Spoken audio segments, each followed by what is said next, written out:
Madame la Présidente, Mesdames et Messieurs les députés, ce mois d'octobre a été marqué par un nouveau surgissement de la violence au Proche-Orient.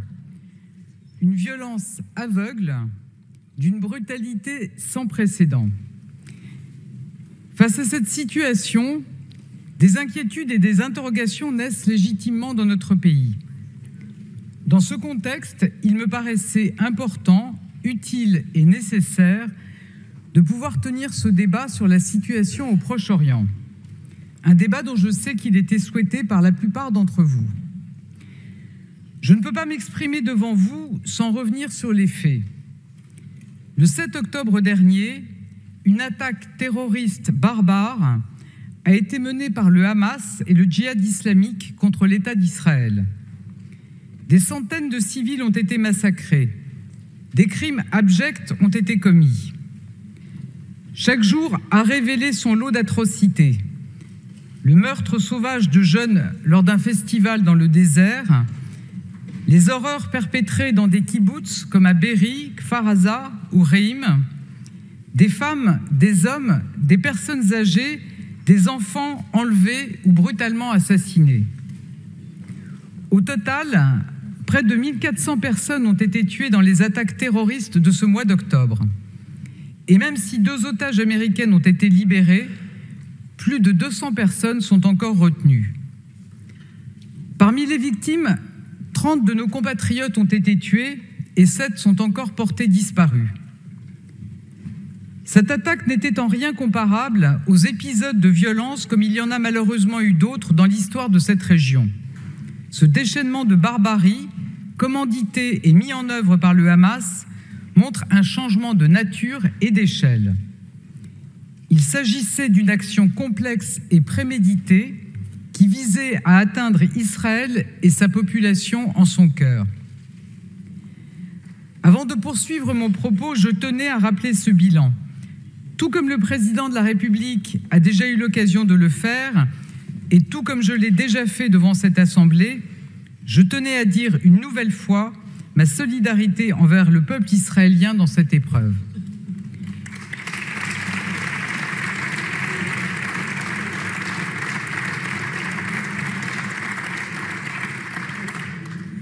Je veux avoir une pensée particulière pour nos ressortissants, en particulier pour les victimes françaises et les disparus, pour leurs proches, leurs familles. Nous sommes à leur côté. Mesdames et messieurs les députés, minimiser, justifier, voire absoudre le terrorisme, c'est accepter qu'il frappe à nouveau demain, en Israël, en France ou partout ailleurs. Nous ne devons faire preuve d'aucune ambiguïté face à de tels crimes. Le président de la République l'a affirmé avec force, Israël a le droit à la sécurité, Israël a le droit de se défendre dans le respect du droit international.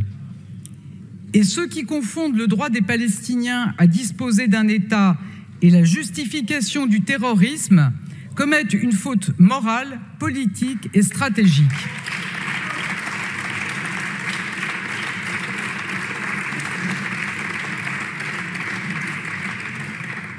Ils ne servent en rien la cause palestinienne. Et soyons très clairs, les Palestiniens ne sont pas le Hamas n'est pas le peuple palestinien.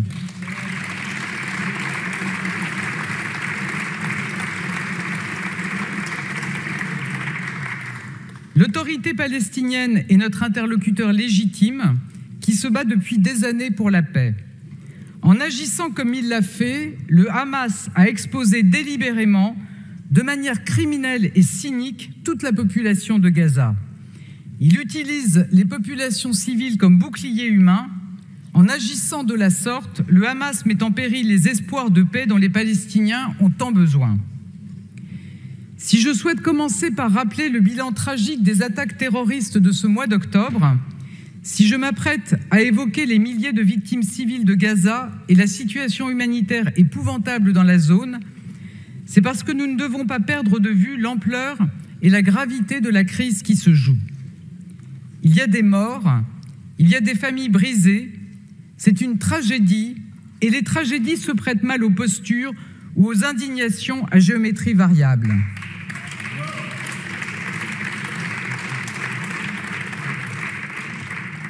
Il n'y a pas de victimes qu'il conviendrait de pleurer moins que d'autres. Il n'y a pas de vies qui valent moins que d'autres. La situation, la tragédie et le nombre catastrophique de victimes font monter dans le monde entier une profonde indignation. Dans chacune de nos interventions, nous aurons l'occasion de faire entendre nos sensibilités politiques et nos différences. C'est sain, c'est souhaitable, c'est le principe même du débat démocratique. Mais face à la gravité de la situation, il nous faut agir en responsabilité. Ces moments nous appellent collectivement à la hauteur et à la mesure, ne le perdons pas de vue. En prononçant ces mots,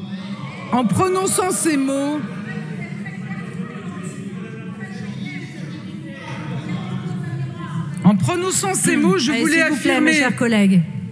Madame la Première ministre. En prononçant ces mots, je voulais affirmer ici mon soutien et celui de mon gouvernement à la présidente de l'Assemblée nationale,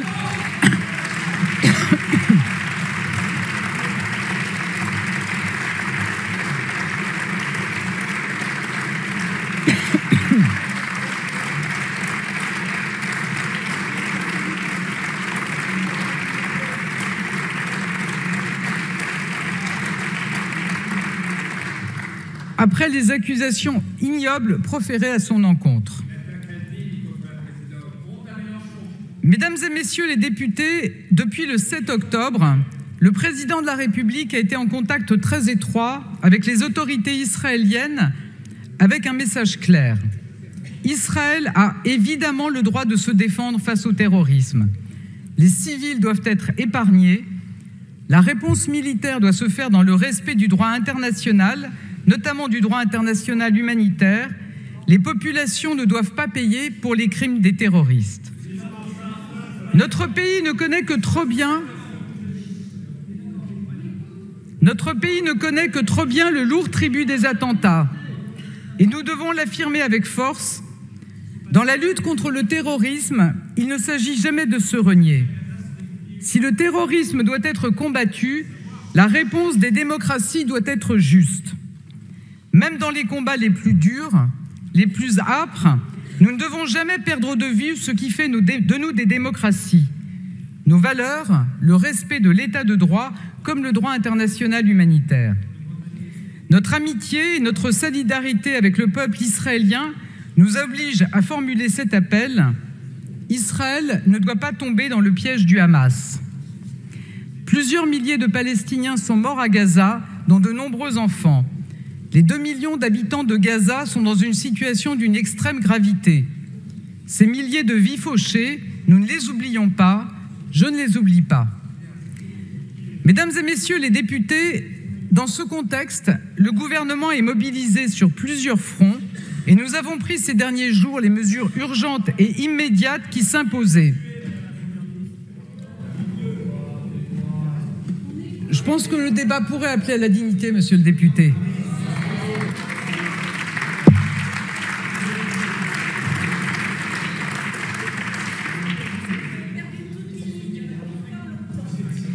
Tout d'abord, nous agissons depuis la première heure pour la sécurité de nos ressortissants. Une cellule a immédiatement été activée au centre de crise du ministère des Affaires étrangères. Les services du Quai d'Orsay, notre ambassade et notre consulat général à Tel Aviv, notre consulat général à Jérusalem travaillent jour et nuit pour assurer un soutien aux familles de nos compatriotes portés disparus ou tués dans les attaques. Nos ambassades dans la région, notamment à Beyrouth, Amman et au Caire, sont totalement mobilisées. Bien sûr, nous accordons une attention particulière aux familles des disparus. Le président de la République s'est entretenu vendredi avec elles, comme la ministre des Affaires étrangères, Catherine Colonna, avait eu l'occasion de le faire à Tel Aviv il y a une semaine. Nous sommes en lien permanent avec ces familles pour répondre à leurs inquiétudes. S'agissant des otages, je veux l'affirmer solennellement, nous mettons tout en œuvre pour obtenir leur libération immédiate et sans condition. Vous comprendrez que je ne puisse pas en dire plus. Nous sommes par ailleurs en lien avec la communauté française sur place pour lui apporter le soutien nécessaire. En 2 semaines, la France a permis à 3600 de nos compatriotes de rejoindre le territoire national depuis Israël avec l'affrètement de moyens civils et le soutien de nos armées. Je n'oublie pas les dizaines de Français bloqués à Gaza dans des conditions extrêmement précaires. La ministre des Affaires étrangères a pu s'entretenir par téléphone avec beaucoup d'entre eux lors de son déplacement dans la région. Nous poursuivons nos efforts pour qu'ils puissent quitter la zone. Permettez-moi de rendre une nouvelle fois hommage aux diplomates, aux militaires, aux fonctionnaires français engagés sans compter dans cette situation éprouvante.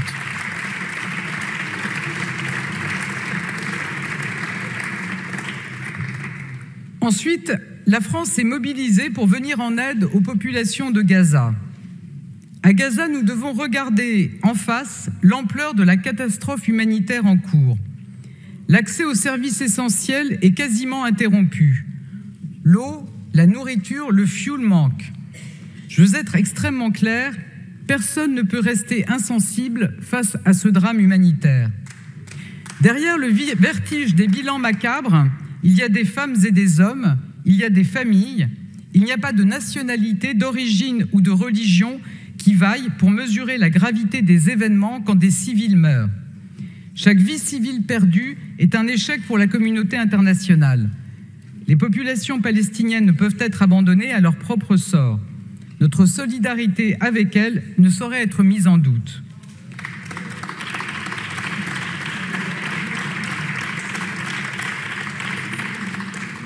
C'est pourquoi nous demandons une trêve humanitaire qui permette un accès sûr et immédiat pour l'acheminement de l'eau, de nourriture, de fioul et d'aide humanitaire et médicale à Gaza.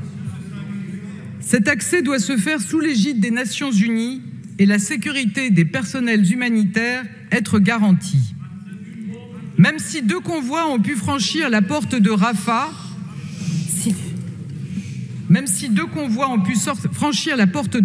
entre l'Égypte et la bande de Gaza, tout reste à faire pour qu'une aide à la hauteur de la situation puisse être fournie aux populations civiles. L'ouverture au point de passage de Rafah est encore très limitée. Nous appelons à ce que la porte de Rafah soit ouverte pour permettre de nouveaux passages. Comme l'a souligné la ministre Catherine Colonna au Caire ce week-end, la distribution d'aide exige une trêve humanitaire qui pourra mener à un cessez-le-feu. Nous demandons cette trêve au plus vite. C'est un point important et je le répète face aux contre-vérités diffusées notamment par la propagande russe. Au Conseil de sécurité, la France a soutenu le projet de résolution présenté par le Brésil dans cet objectif. La ministre des Affaires étrangères part ce soir à New York précisément pour faire avancer les négociations au Conseil de sécurité. Nous appelons à mettre fin le plus vite possible à cette période de violence. La France a toujours soutenu les populations civiles palestiniennes. Elle a ainsi fourni près de 100 millions d'euros d'aide pour les Palestiniens en 2022. Cette aide est concentrée sur des secteurs vitaux, l'eau, la santé, l'éducation, l'agriculture. Face à la situation actuelle, comme l'a annoncé le président de la République, nous avons décidé d'une aide supplémentaire de 10 millions d'euros et nous enverrons prochainement un avion de fret humanitaire pour soutenir la population de Gaza. En outre, l'Union européenne est le premier fournisseur d'aide humanitaire à la Palestine. Et au sein de l'Union, la France en est l'un des premiers contributeurs. Face à l'urgence, l'Union européenne a répondu présent. Le montant de son aide humanitaire à Gaza a été triplé et 2 vols ont permis d'acheminer plus de 50 tonnes d'aide à la frontière. Le Conseil européen de cette fin de semaine sera l'occasion de revenir sur le sujet et de faire le point sur le soutien que l'Europe peut apporter. Puisque j'évoque l'aide que nous apportons à la population palestinienne de Gaza, je voudrais en profiter pour revenir sur certaines questions soulevées ces derniers jours. Il est légitime de s'interroger et de veiller à ce que notre aide humanitaire ne puisse pas tomber entre de mauvaises mains. Pour autant, gardons-nous de jugements hâtifs et définitifs qui ne se fondent que sur une vision biaisée des faits. Les procédures mises en place pour éviter tout détournement de notre aide par le Hamas ou le djihad islamique sont strictes et scrupuleusement respectées. D'abord, notre aide bilatérale, comme pour tous nos partenaires, est fournie avec l'accord de la communauté internationale, dont Israël, selon des procédures agréées. Ensuite, notre aide est mise en œuvre par des agences de l'ONU et porte sur des projets concrets, comme je l'ai évoqué. Enfin, les aides sont contrôlées par l'administration israélienne elle-même. C'est le cas pour nous comme pour nos partenaires. Mesdames et messieurs les députés, le troisième pilier de l'action de la France, c'est la mobilisation pour éviter un embrasement régional. Depuis le 7 octobre, le président de la République, la ministre des Affaires étrangères et le ministre des Armées ont multiplié les échanges avec leurs homologues. Ces échanges se poursuivent. La ministre Catherine Colonna s'est rendue en Israël, à Jérusalem-Est, au Liban, en Égypte. Elle est également retournée au Caire samedi dernier pour y participer à la conférence de paix. Et le président de la République sera demain dans la région pour faire valoir nos propositions et éviter l'escalade. Plus largement, la France se mobilise pour un règlement durable du conflit avec la mise en place d'un processus politique pour une solution à deux États. Car nous le savons, la lutte contre le terrorisme ne peut remplacer la recherche de la paix. Il n'y aura pas de paix durable pour Israël et les pays de la région sans une perspective politique pour les Palestiniens.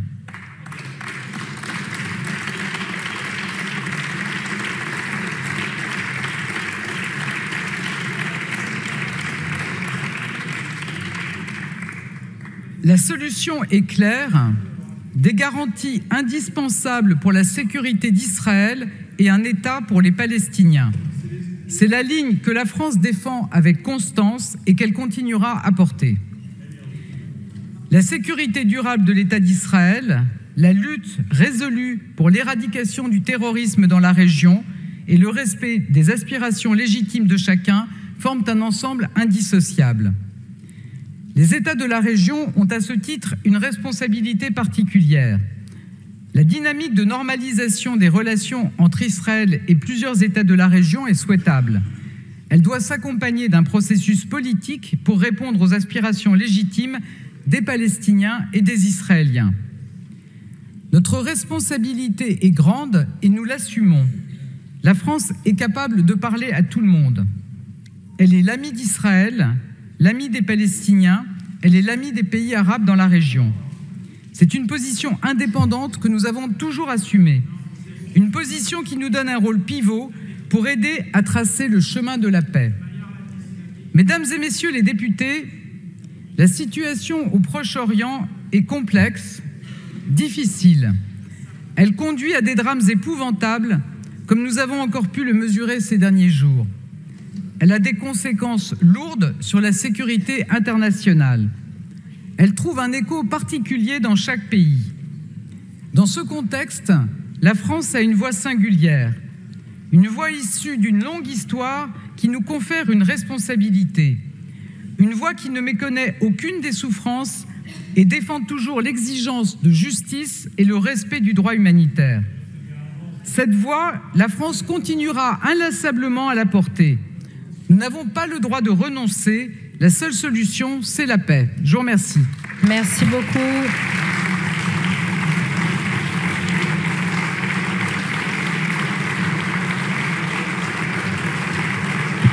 Merci beaucoup, Madame la Première ministre.